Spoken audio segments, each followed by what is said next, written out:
Let's spend a few minutes talking about breakouts so that you know what's going to happen when we split into groups to work on the course case studies. It's important to understand the benefits of small group work. The small group provides participants with a setting to exchange experiences and test their knowledge. The small group activity allows participants to exchange ideas and experiences. You can compare your own individual thinking with the conclusions reached by the group and learn from alternative points of view.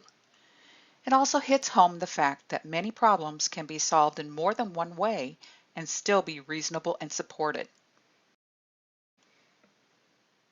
Here are some recommendations for how to effectively work in a small group like this. Be willing to express an opinion and potentially make mistakes. It's part of the process. Bring your personality, emotions, knowledge, and experience to the table. Be sure to contribute. Your input is important.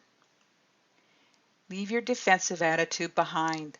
When someone disagrees with your opinion, it normally doesn't indicate a lack of respect for you or your viewpoint. It's just somebody else's opinion. Avoid over-talkative, dominating behavior. Don't be that guy. There's a reason. This is called group work. Finally, show a willingness to go along with the consensus of the majority in the group, even when it is not in line with your personal opinion. Let's talk about the roles each of us plays in the synchronous group activities. The instructor starts the breakout, determines the number of groups, and displays the breakout activity. During the breakout, the instructor monitors the progress of each group and can join and communicate with the groups as needed. The instructor ends the breakout and does some debriefing. Then there's the group. Each participant in a small group discussion brings his or her individual background and perspectives to the meeting, which makes this such a valuable activity. Because this is a group project, the group should all have essentially the same conclusion when they're finished. Where there are differences of opinion, the group will need to form a consensus. One of the first tasks the group will need to accomplish is to choose a group leader and a recorder or scribe. Basically, the group leader acts as a moderator and encourages a productive exchange of ideas. The group leader polls for a consensus, limits unrelated discussion, and helps the group stick to the scheduled time allotment. The recorder or scribe keeps notes and updates the activity templates with the group's decisions. In the background, the producer assists the instructor and group members in any way needed to help the activity proceed smoothly. Here's how the group breakouts activity works. Each group work session will begin with an introduction to the activity by the instructor. The instructor will review the materials needed, the goal of the breakout session, and other information needed to work on the exercise. The instructor will then launch the breakout session. This may take a couple minutes because the instructor will be setting up the groups and starting the activity. Attendees will then be entered into the breakout groups.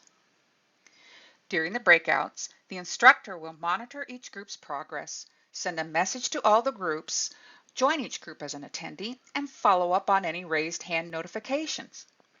During the breakouts, the attendees will select a group leader and scribe, review materials, discuss and come to a consensus on answers, and update the materials. When the activity time is up, the instructor will end the breakout to return all attendees back to the main session. Attendees will see a 10-second countdown in their group rooms to warn them that they are about to be returned to the main session. Once the breakout session is concluded, the instructor will lead a short debriefing and review. Presentation of findings will be determined by the instructor. During the breakouts, you'll be able to use the functionality located in the breakouts window to communicate with your group and your instructor. While in session, you can use the following features. You can collaborate on the shared activity while talking to other students. You can exchange chat messages with other attendees. You can connect to the session audio and mute or unmute yourself. And you can raise a virtual hand to get the instructor's attention. What do you need to have in order to participate in the GoToTraining breakout sessions? Well, it kind of depends on what you want to be able to do. Here are the requirements and actions. By the way, this presentation is available as a handout for you in the materials section of your Go to Training control panel. So if you don't have time to read it all now, you can download it there. Okay, let's get down to business. We'll take a short break now so that you can make sure that you have what you need for our very first group breakout session. What you need is listed on this slide. Enjoy the upcoming breakouts.